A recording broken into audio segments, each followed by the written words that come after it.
vi så forferdelig glad for at vi har med oss Morten Harket. Og grunnen til det at a-ha inne i et nytt kapittel i et allerede eventyrlig livsløp. Ja, det en helt syk historie for et norsk band. Altså begynner som et sånn fjortisband og overlever 80-tallet, tar seg en pause, kommer tilbake, og så erobrer topp 10 i England for andre gang i karrieren. Ja. Og det veldig vanskelig. Hvorfor det så vanskelig? England utrolig snobbet. De veldig opptatt av sine egne. Å være et norsk band ikke spesielt hot der, og de har klart det 2 ganger. Altså, det også at de skriver originalmusikk, altså at det ikke noe gammelt de gir ut på nytt igjen. Folk gir ut greatest hits og topper listene, mens det ny skreven musikk, og det det bare U2 og Madonna og Bruce Springsteen som gjør fremdeles. Ikke småtterier.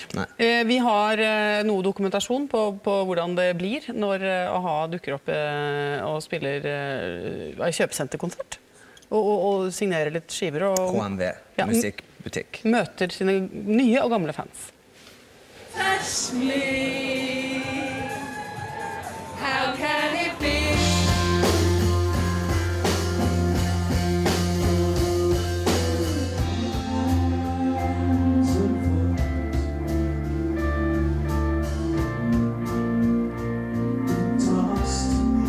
I just love them. They are big, big, big, as you can see.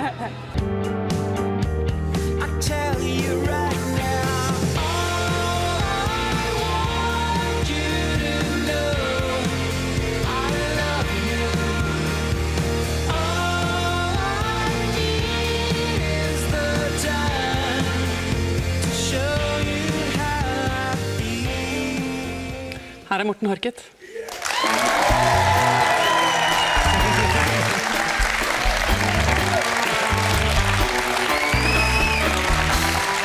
Velkommen.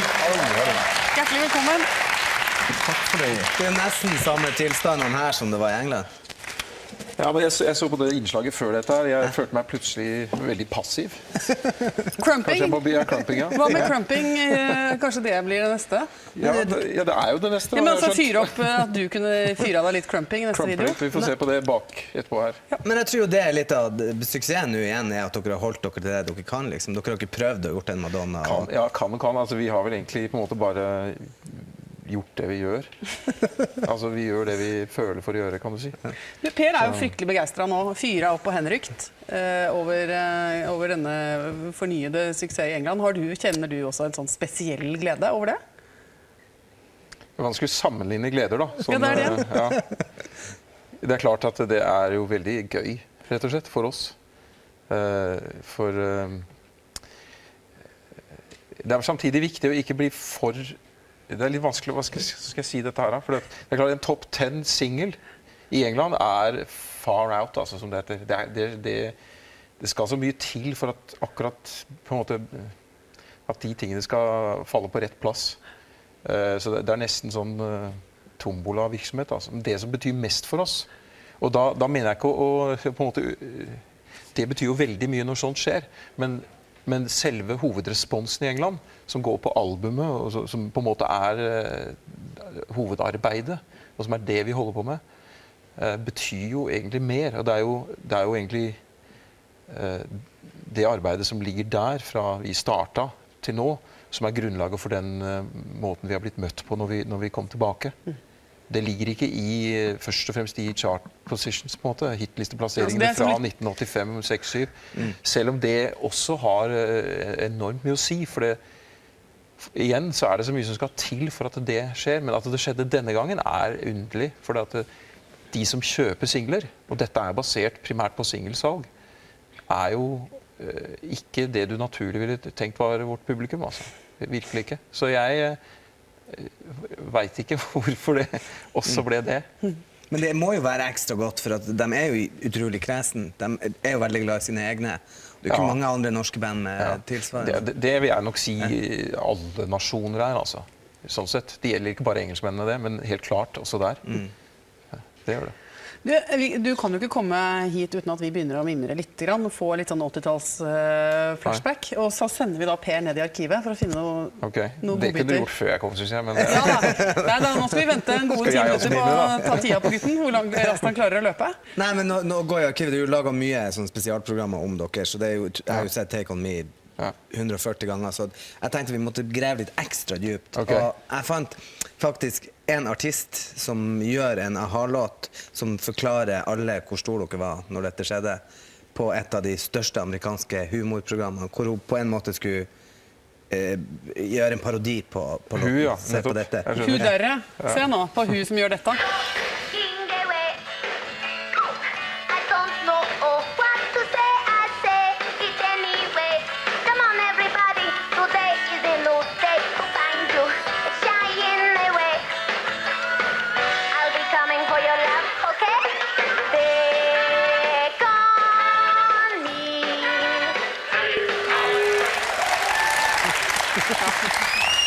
Det er jo en ære.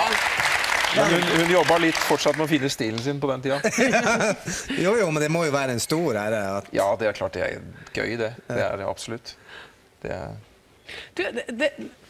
Hvordan opplevde du å være så til de grader et sånt fjortisidol, en pin-up? Det skjedde først og fremst bak ryggen på meg, så jeg fikk det ikke med meg så mye. Var du ikke klar over det? At du var på en måte tapet på altså en del av den seksuelle oppvåkningen til store deler av... Det var spredd i så mange forskjellige korridorer. Jeg toppet jo listene for homsemiljøet i Sydney i Australia. Så det blir jo forvirrende til slutt. Nei, jeg har ikke tatt det veldig innover meg, må jeg innrømme. Det finnes jo altså så mye bilder av deg hvor du er så vidunderlig vakker og deilig, og vi som så deg fra utsiden tenkte jo at dette her vet du akkurat hva du gjør. Altså, du står og gjør deg til å svinse med svansen og gjør alt du kan for å forføre oss. Gjorde du ikke det? Du må skjønne litt hvordan det er å være på andre siden av kameraet der, sånn. For det blir ikke gjort annet enn du står foran kameraer hele tiden. Og de bildene som velges ut er tatt på kanskje 1/1000 sekund, eller kanskje dobbelt så lang tid som det. Så det skjer veldig kjapt, og det skjer da imellom fra et bilde til et annet, og det er ikke vi som velger de bildene. Så akkurat hvilke uttrykk du har og alt sånt, det er i andre hender. I hvert fall inntil du blir veldig bevisste, og det gjør du når du har fått nok juling. Da begynner du å prøve å kontrollere de tingene selv. Så det er så mange sider ved dette her. Pluss at du prøver, det står fotografer der som hauser opp situasjonen og skal få deg til å oppleve et eller annet i øyeblikket, og du opplever jo pokker meg ingenting. Du bare står der, dette her er ferdig liksom. Var du ubekvem? Ja, mesteparten av tiden er du det. Det tror jeg ikke er spesielt for meg. Det er jo dritkjedelig, for å være helt ærlig, å bli tatt bilde av hele tiden. Det er sånn pausesignal som aldri tar slutt, altså. Men det at noen andre da, som du sier, fullstendig kontrollerer hva slags... Jo, men jeg mener ikke gi inntrykk av at jeg samtidig ikke er bevisste, men du prøver å finne veien på en måte. Du vet ikke helt, ikke sant? Men da er det andre som vet på dine vegne, så sier der fikk han det, gitt. Det bruker vi. Og så har vi rosa bakgrunn på det her, så blir det fint. Og det er klart, det selger, for det solgte. Så du kan jo, og det sies at you never argue with success. Det er jeg helt uenig i, for det kommer an på premissene for suksess, og hva det er du faktisk ønsker å gjøre. Jeg har følt at dere har liksom been arguing with success. Det kan du være sikker på. Det har vi. Det har vi, for bordet fanger så til de grader. Altså. Det vi har lært er at du skal jammen være forsiktig med hva du får til. Altså. For du kan ikke ta det tilbake etterpå. Men føler du at dere har klart å justere det bildet av å ha nå? Problemet vårt, hvis jeg kan oppsummere det, for vi hadde et problem, og det var at vi ble presset gjennom en veldig trang dør som handlet bare om tenåringsoppmerksomhet. Og når det blir det eneste, så gikk det i lås for oss, for det handlet det ikke om for oss. Vi hadde ingen, og har ingen problemer med de grupperingene, for de er jo heller ikke sånn. Veldig mange blant tenåringer tenåringer generelt har jo utrolig variert smak. Langt mer enn det du får inntrykk av gjennom mediene. Men du, jeg sa til publikum at du hadde tatt på deg Reimann igjen. Ja, jeg har blitt bedt eller spurt veldig pent om jeg kunne og det Men hvor du hadde det? Hvor du fant dem? Ja, jeg vet ikke hvor jeg hadde det, men jeg fant de for plutselig så dukket de opp bare.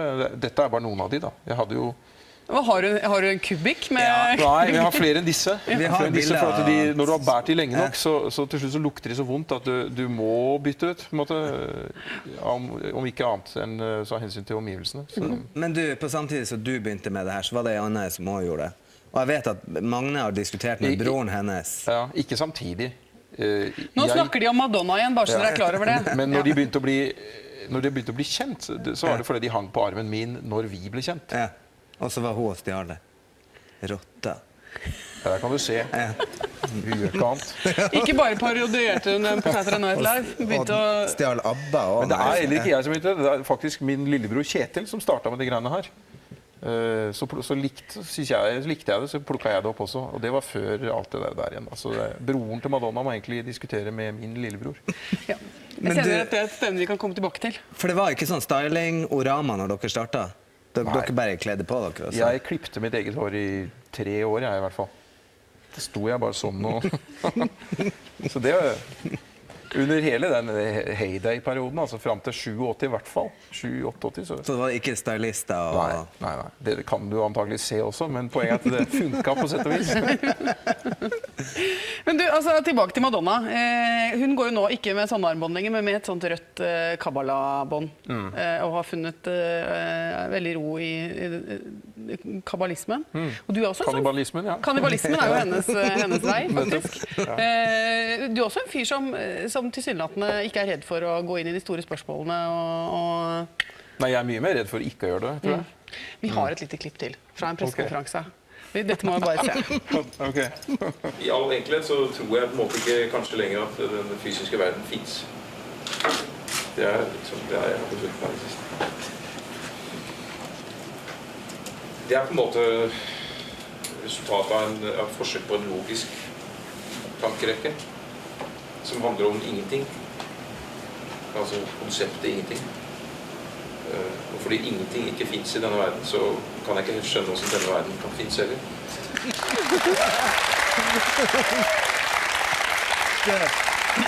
Hva sa han? Altså, her skulle Det er veldig charmerende å se det sånn. Ikke sant? Du skulle promotere en konsert.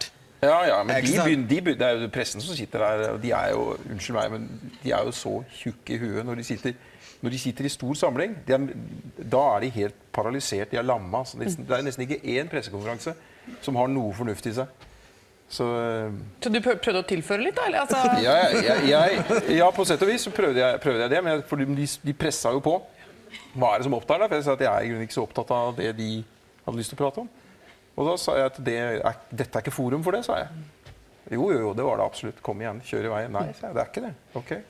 Til slutt så begynte jeg å si det, så... Og stoppet da der, men...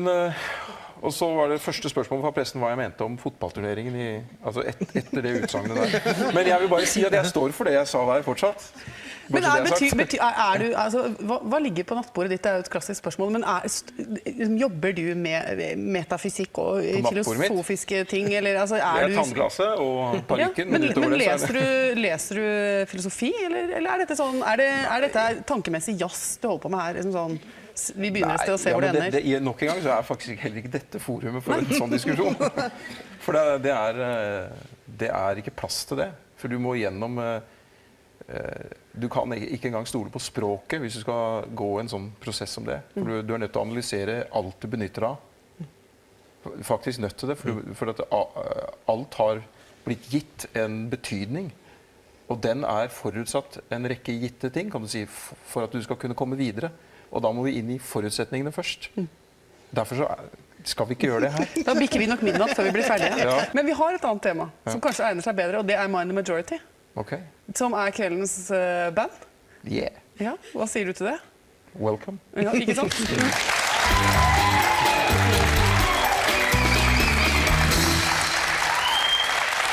Vi sier også velkommen. Pål Angelsgaard fra Mind the Majority. Godt å ha deg her. Takk for det. Hvordan har du det med a-ha? Hvordan har du det med a-ha? Ja. Hvordan har du det med den fysiske verden på? Nei?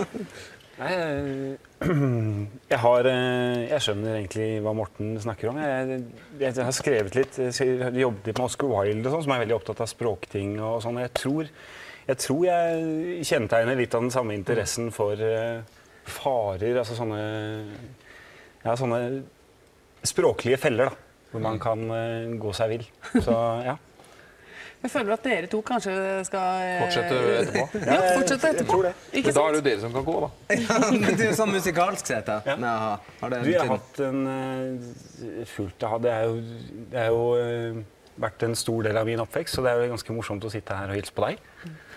Det er nei, jeg husker faktisk jeg så første gang på et lørdagssirkus. Det var Take On Me oppe på en sånn stor på en sånn bro. Hvor vi sto og spilte den.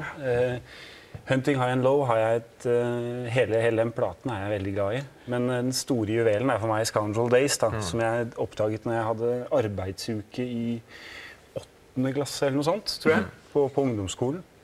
Og da jobbet jeg i en platebutikk. Og da var den akkurat kommet i butikken, og da hørte jeg på den hele tiden. Og det har jeg faktisk fortsatt med. Og den så I've Been Losing You og Scoundrel Days og Soft Rains of April er favorittene, da. Og så synes jeg Crywolf og Manhattan Skyline er litt oppskrytt. Men jeg synes albumet som sådan Ja, men jeg er helt med. Grundig evaluering, altså. Det må jeg virkelig Ja, si. ja. Nå skal Mind Majority spille. Skal du få lov å gå bort til bandet, Paul, så da venter vi i spenning på mer AHA, mer soloprosjekt fra deg, Morten Harket. Tusen takk for at du kom, store studio. Takk i like måte.